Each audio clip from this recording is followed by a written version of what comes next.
बिहार के लोगों की है, धरती यहाँ चंडी नालंदा के लोगों की है। नीतीश कुमार भी यहाँ के लड़के हैं और नीतीश कुमार ने जो अच्छा काम किया उसकी वजह से 20 बरस बिहार की जनता ने, विशेषकर नालंदा हरनौत की जनता ने उनको मुख्यमंत्री बनाया। लेकिन आज नीतीश कुमार की शारीरिक मानसिक हालत ऐसी नहीं है कि वो मुख्यमंत्री बने रहे। उम्र हो गई है, इसलिए अब नीतीश के आगे, लोगों को नीतीश के आगे देखना है और नालंदा हरनौत की जनता भी नीतीश के आगे देख रही है और नालंदा हरनौत की जनता भी सड़क, बिजली, पानी के आगे अपने बच्चों के लिए शिक्षा और रोजगार चाहती है। नीतीश जी के राज में सड़क सुधर गया, बिजली आ गई, लेकिन लोगों को रोजगार नहीं मिला, पलायन नहीं बंद हुआ। तो नालंदा में जरूर विकास हुआ है, दूसरे जिलों के मुकाबले ज़्यादा विकास हुआ है, लेकिन यहाँ के लोगों की भी गरीबी खत्म नहीं हुई, यहाँ के लोगों के लिए, बच्चों के लिए भी पढ़ाई रोजगार नहीं हुआ। तो मुझे ऐसा लगता है कि अब नालंदा हरनौत की जनता भी नीतीश कुमार के आगे देख रही है। सड़क, बिजली, पानी से आगे बढ़कर लोग अपने बच्चों के लिए शिक्षा और रोजगार चाहते हैं, एक नई व्यवस्था चाहते हैं, जनसुराज चाहते हैं।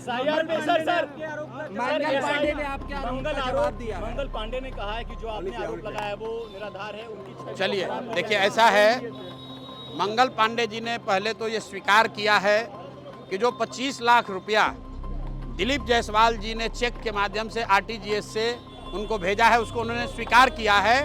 वो पैसा दिलीप जायसवाल जी ने मंगल पांडे के पिताजी को दिया है। अब फ्लैट का जो दाम है, याद, अब ध्यान से सुन लीजिए, फ्लैट का दाम है 86 लाख रुपया, टोटल पेमेंट हुआ है 86 लाख। हमने कल सिर्फ घोषणा की, सिर्फ जानकारी दी है 25 लाख के बारे में।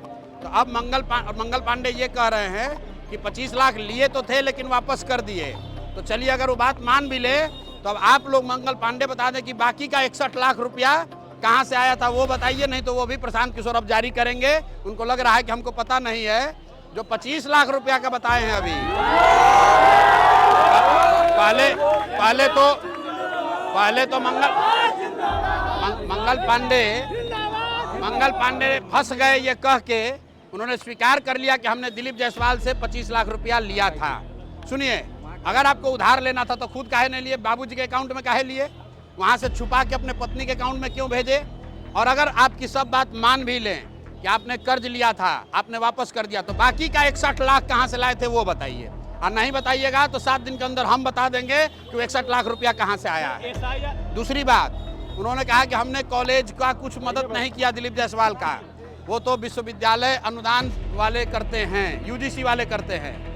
आप लोग को बता देते हैं, इसको भी कैमरे पर नोट कर लीजिए, पूछ लीजिएगा, जब तक यहाँ का स्वास्थ्य विभाग एनओसी नहीं दे तब तक कोई भी कॉलेज को विश्वविद्यालय डीम्ड यूनिवर्सिटी का नहीं मिल सकता है। तो सीधा क्विड प्रो को है, ये हेल्थ मंत्री रहते हुए इन्होंने दिल्ली में फ्लैट मंगल पांडे की मदद से खरीदा, उसके बदले में मंगल पांडे ने जो कॉलेज कब्जा किया है किशनगंज में, उसको डीम्ड यूनिवर्सिटी बनाने में इन्होंने मदद की, अपने विभाग से एनओसी दिलवाया।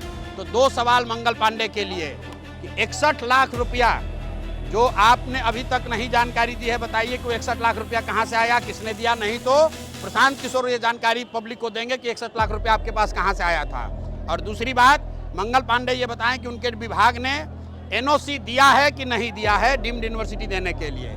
एक अंतिम बात मंगल पांडे के लिए, उन्होंने कहा कि एम्बुलेंस का कॉन्ट्रैक्ट दिए हैं, अभी पैसा नहीं दिए हैं। मैं आपको बता रहा हूँ, 450 एम्बुलेंस का करीब 100 करोड़ रुपया 2022 के बाद 100 करोड़ रुपया बिहार की जनता का एम्बुलेंस वाले को दिया गया है। अगर इसको डिनाई करना चाहते हैं तो डिनाई करके बता दें, वो भी हम उनको बता देंगे कि 100 करोड़ रुपया ऑलरेडी दिया जा चुका है।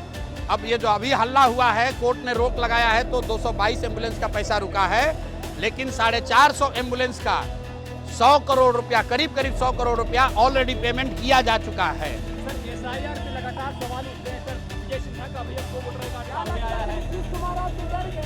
भैया, हमसे किसी को डरने की जरूरत नहीं है। सत्ता में बैठे हुए लोग, जो चोर है, बदमाश है, वो बिहार की जनता से डर रहा है। हमसे कोई नहीं डर रहा है। हम कोई बाहुबली नहीं है, हमारे साथ कोई पुलिस प्रोटेक्शन नहीं चलता है। हम साधारण परिवार के लड़के हैं। लोग डर रहे हैं जनता से। जिस नीतीश कुमार ने 20 बरस वृद्धा और विधवा और दिव्यांगों का पेंशन 400 रुपया से बढ़ाकर 410 नहीं किया, ये जनता का डर है कि आज वो 1100 रुपया दे रहे हैं। जो नीतीश कुमार आशा को 1 रुपया सैलरी नहीं बढ़ाए, वो जनता का डर है 3 गुना सैलरी बढ़ गई। रसोईया का सैलरी डबल हो गया, बिजली 125 यूनिट फ्री हो गई। यही बात जन सुराज बता रहा है। हम तो वोट नहीं मांगे, लोगों को कहे कि अपने अधिकार के लिए खड़ा होइए। निश्चित तौर पर सरकार में कोई भी रहेगा, आपका काम होगा, आपको अपने बच्चों के लिए खड़ा होना है।